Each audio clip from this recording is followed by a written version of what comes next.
Hi, I'm Lois Powell. And I'm Susan Schuler, and we're here to share tips, tricks, ideas, and resources to help you discover what's your story. Hey,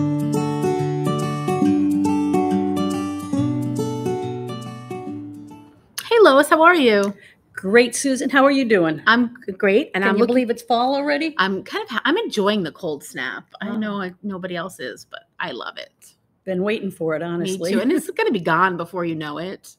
Yep. So enjoy it while it lasts, I say. Yes. So are you ready to do today's podcast? I am. Yes, I'm looking forward to it. We thought today would be a good day, a good week to talk about our veteran ancestors, maybe who served in military actions around the world and in different time periods. Maybe you don't even know you have some veterans in your family, and we have some tips that will help you find them. Right. So what we thought we would do is work back in time, because a lot of us are starting. We always tell you start with the census, and you're starting with your early relatives that you interviewed. So we're going to work backwards, starting with the Vietnam War, and we'll go all the way back to the Revolutionary War with most of the large battles and wars. There are some smaller wars or skirmishes that obviously we probably will not cover, but we'll cover a lot of them and try to help you with some thoughts. So what do we always say? Start with what you know. Start with what you know. So if you haven't already done everything about interviewing your relatives and all that, try to get at least a name, a birth date, a death date, a birthplace, a resident, any basic vital information you can find. And even if you don't know they were a vet, this is what you need to do to start. To ask. This is where you say, did you serve in the military? Did grandpa serve in the military? Do you know what branch he was in? Do you know if he had a rank? This is the time to ask those questions. And knowing when he was born is going to help you decide what war if you don't know. Absolutely. Maybe now's a good time to talk about the Family Search Wiki for a second. Perfect. In the Family Search Wiki, they have something called the Age of Servicemen and Wars. And it's a big, long list of every war you could possibly think of, the dates of duration, the typical year of birth that a soldier in that war would have been, like a range, and then their typical age. So it's really good to plot your people where you can say, oh, Johnny was born in 1841, so he was 18 in 1863. So he's right in the middle of the Civil War. That's prime age to be in the Civil War. Absolutely. Yeah. So shall we get started? I think we should. So we're going to start with the Vietnam War. Now that one could be a little more challenging because everybody knows about privacy of information. And we all know that a lot of records haven't been released. But there were 2.7 million people who served, and that average age was about 22 years. Wow. And believe it or not, 7,500 to 11,000 were women. So just don't think of men when you think about who served. It's true. So a lot were wounded, a lot were killed, and today, unfortunately, there's still over 1,200 unaccounted for that we're even aware of. So going back to Susan's point, trying to talk to your family about the Vietnam War could also be a little challenging. As we all know, the Vietnam War was difficult for many to come back from. They didn't get the recognition. So be sensitive when you talk to these people. Be understanding. Try to learn things like, were they drafted? Did they volunteer? When were they in service? When were they deployed? Any kind of information that conversationally you can pick up. So then we move on to let's see what we can research. I suggest start with discharge and service records. Absolutely. Okay. A lot of military records you can get at the NARA, the National Archive in St. Louis. Those records must be requested by a service person, or if they're deceased, their spouse, as long as she hasn't remarried. And you should include as much identifying information as possible: their name, their service number, Social Security, their branch and dates of service. And don't forget, we said they have to be requested by a spouse or child or parent. And if you're going to do that, and if they're deceased, then you have to prove the relationship. An affidavit of kinship is what they call it. And so you're going to have to prove that, but it's worth it. And one of the pieces of information you can get from them, special code, it's called a DD214. but it's basically a Department of Defense Form 214. And that'll give you information about the service dates, any promotions, any reductions, awards, commendations, even medical treatment. So that is a great record to get. You can also request draft records if they were born before 1960. And this is, again, one of those glitches of being so recent in years. You have to be before 1960 before they'll give any information. Well, privacy is important. I mean, it's an important aspect to be aware of, for sure. You know, I didn't know this, but also many veterans registered their discharge at their local courthouse. So that's why knowing residence is very important. And check the Family Search online catalog, because they have an awful lot of stuff by county, and the records may be digitized. In some cases, you may need to go to the courthouse in person. Never a bad idea. Never a bad idea. Yeah. All right, so now if you've got some discharge and service records, and hopefully you got lucky and were able to get some, but you might be looking for somebody who was a casualty or is missing. And so how do you get people who are died, missing in action, or prisoners of war? Well, we're going to go back to National Archives. National Archives is the place to be. They have a finding aid that will be of great help. They also have, the VA has a nationwide gravesite locator, and we'll post that URL at the end of the session like we always do. State have statewide casualty lists. And one or two that I think are really cool is Fold 3. Now, Fold 3 is a paid subscription. But you could view it here at East Lake Library. You can view it at the library. They actually have a life-size photo recreation of the memorial. It's free. And you can click on the person's name to view it, and other data may come up. So it's a really fabulous tool that they have. And the American Battle Monument Commission website. I know that's a lot of words. That's a mouthful. That is a mouthful. Yes. But that's a very, very important group that has been put together to search all these types of missing casualty information. So it's an excellent source. And we'll also can put that URL out there. Also at the National Archive or the National the Records and Awards and Decorations of Honor. And then at Ancestry, you could use the database for Vietnam Awards and Decorations of Honor, 1965 to 1972. And Fold 3 has a similar Vietnam Service Award collection. And the nice thing also, again, because of the timing of this, there's also photos and documents you might be able to get that maybe you won't get in other wars. Fold 3, again, has them organized by military branch. And something else I learned, Texas Tech University has an online virtual Vietnam archive. Be sure to check it out. And once again, always the National Archives. National Archives is huge when you're looking for military ancestors. We're lucky. They're so rich in information at the archive. We're lucky also that this war was so current that people who were in the war are still alive and are still contributing information. And there are message boards. These people could still be on Facebook, and you could find them through Google. There's a group called Vet Friends, a message board, and the American War Library. In fact, we just had a gentleman here at the library that we were able to help out. Yes, he was looking for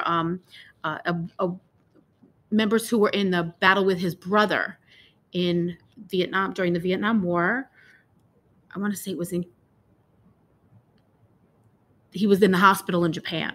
I remember that much. Yes. Yes, but we were able to find a place for him to do some research about that battle and see if there were other people still alive who had survived that battle like his brother did.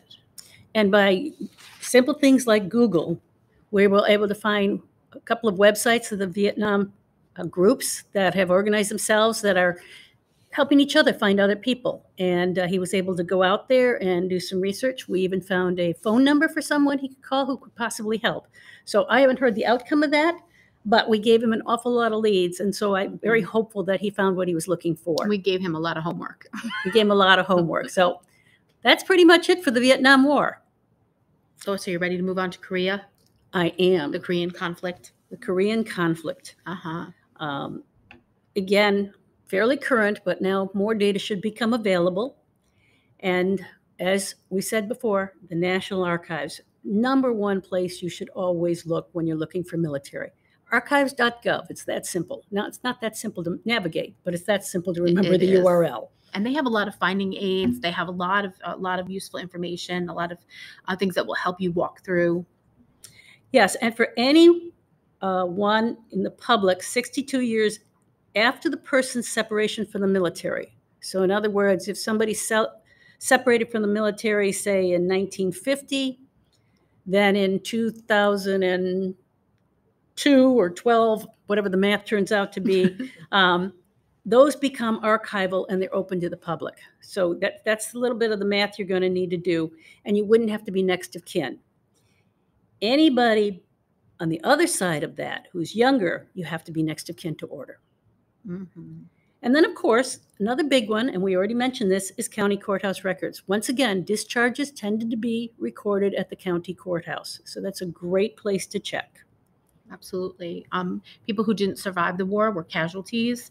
The National Archives online database, the Grave Locator, is a great place to look. Each state should have a similar mechanism, database.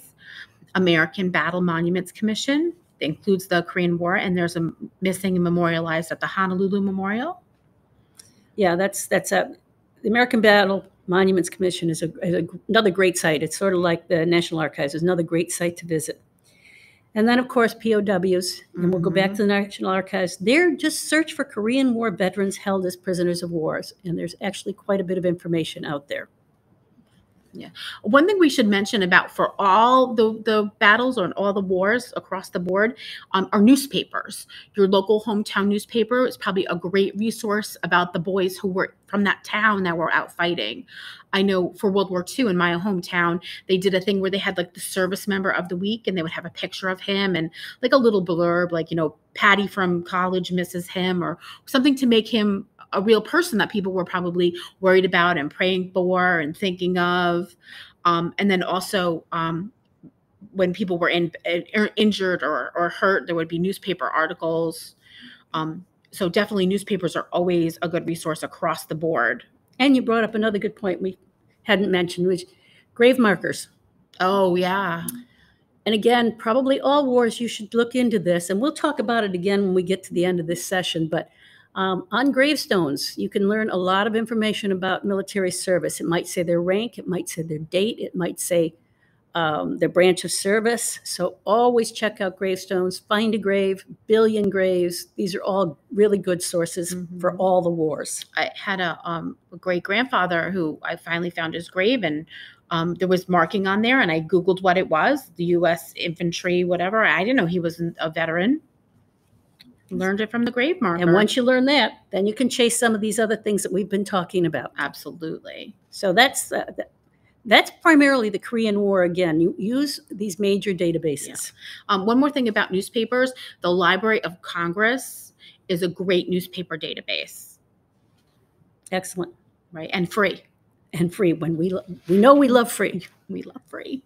All right, shall we move on to World War II? I think we should. Okay, World War II. Now, here's where, again, it gets interesting. Unfortunately, we've been talking about the National Archives a lot. But in 1973, there was a major fire at the National Archives, and it destroyed more than 80% of the records of those discharged from the U.S. Army between November of 1912 and January of 1960. So that is a huge, huge loss of records of the Army. If you had someone in the Marines, the Navy, the Coast Guard, those records would have survived. But unfortunately, this is why we're trying to give you as many different approaches of things to look for to create the records that you can't get from the National Archives. So there are other sources. If you go online, there's a World War II honor list of dead and missing Army and Army Air Force personnel. And we'll give you the URL for that one as well. Absolutely. There's a state list of casualties from World War II for the Navy, Marine Corps, and Coast Guard. There's another U.S. prisoners of World War II, War of the Japanese on Family Search. And there's even a World War II memorial, which is worldwar2memorial.com. But we can give you that data as well. And the World War II Museum down in New Orleans. Oh, and if you haven't been there, that's a fabulous museum and a really good source. So World War II, not because of privacy of information, but because of loss of information, can be a challenge. But, you know, you can find information. My dad was in World War II. He was in the Coast Guard.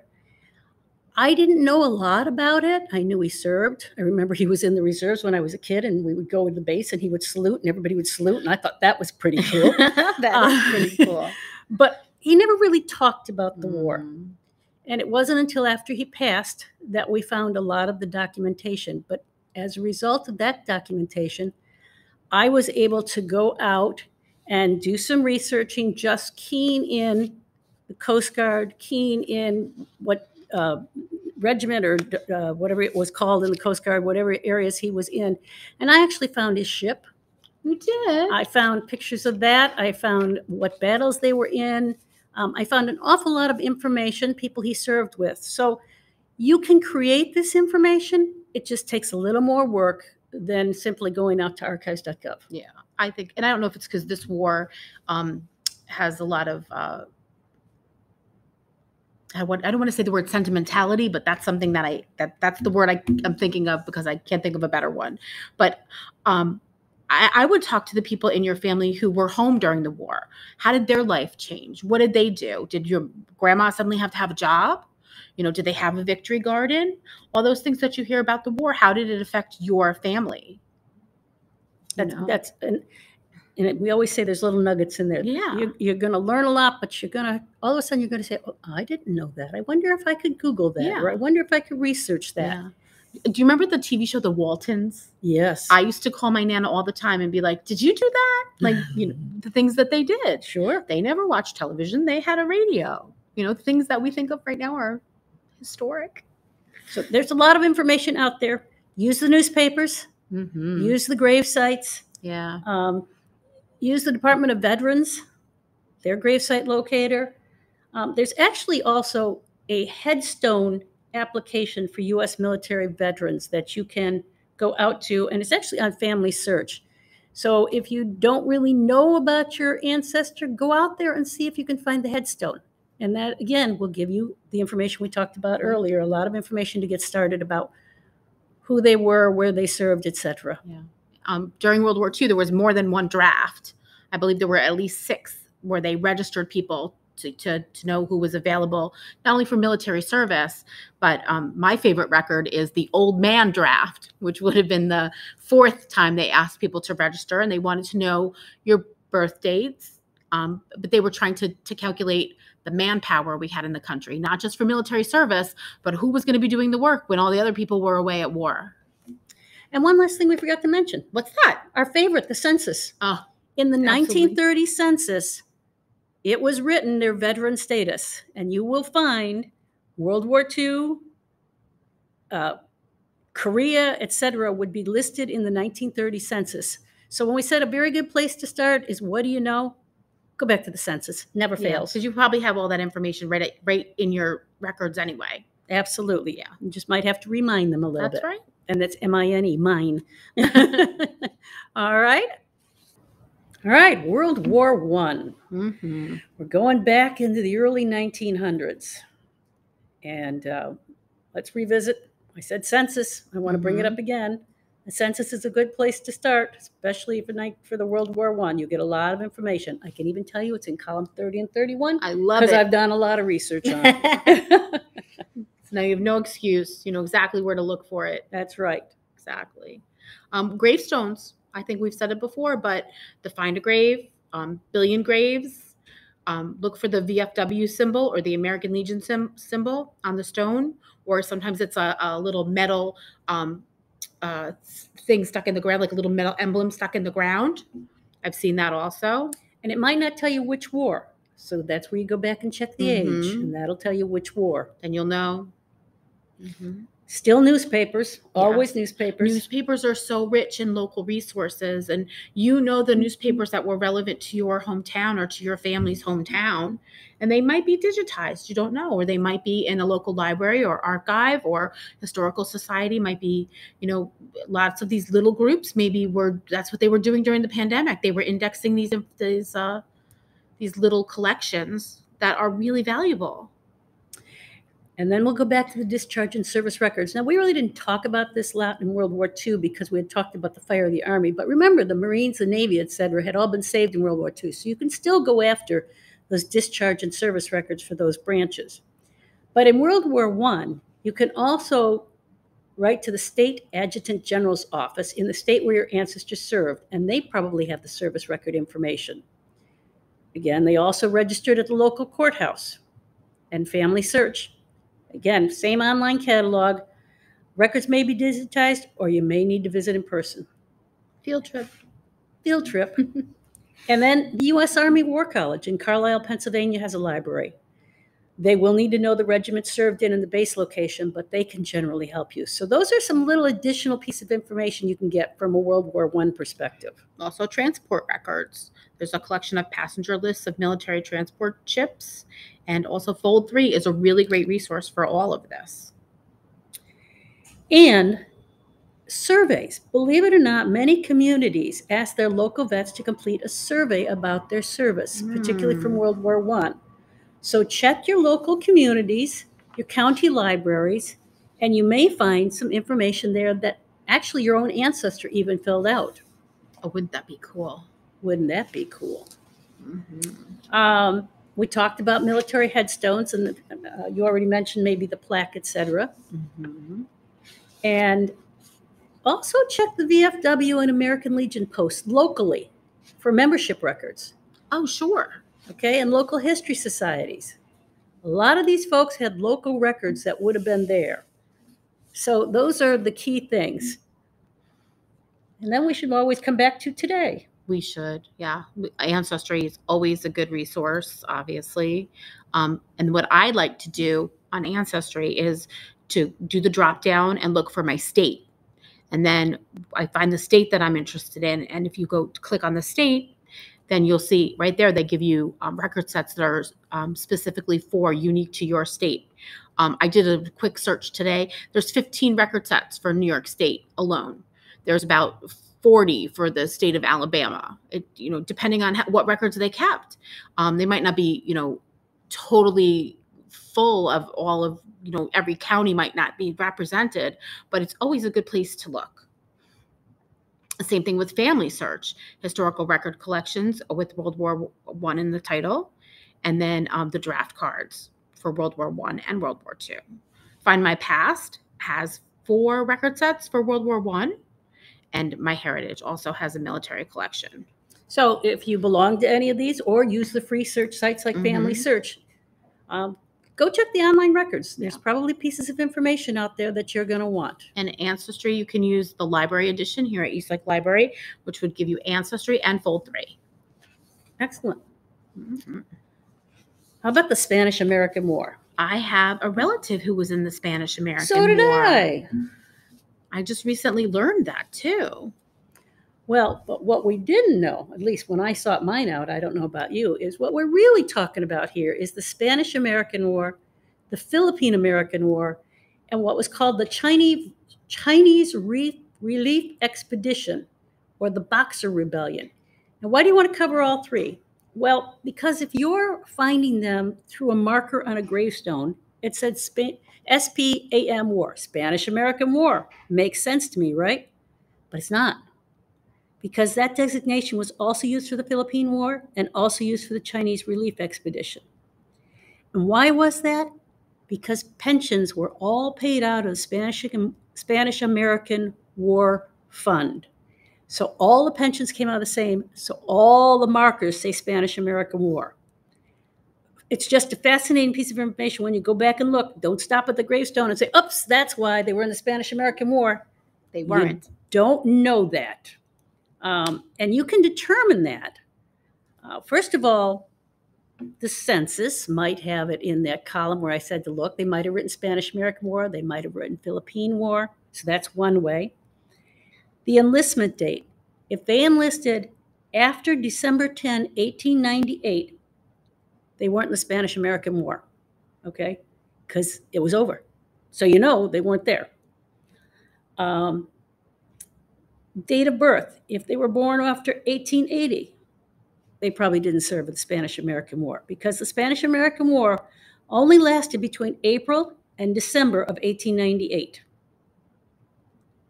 Gravestones. I mentioned, again, you might not know, you might know, but check what military unit they were listed. And if it was a unit that only existed in the Philippine War, you're going to learn something. Online rosters, other sources, and pensions. So these are really good piece of information to check the Spanish-American War. And a really excellent site is www.spanamwar or SpanishAmericanWar.com. Excellent source of information, and it can coach you through all of this confusion of these different wars. Ready for the Civil War? Yes. And I also say, don't forget all the other things we've been telling you about. Newspapers, gravestones, archives. Check all these sources. You should use them all. Absolutely. They're all important.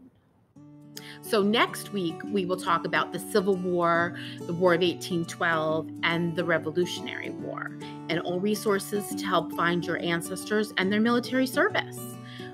Keep researching. Look for your military and veteran ancestors and their military service, and have a great Veterans Day. And if you still have questions, call us at the East Lake Community Library.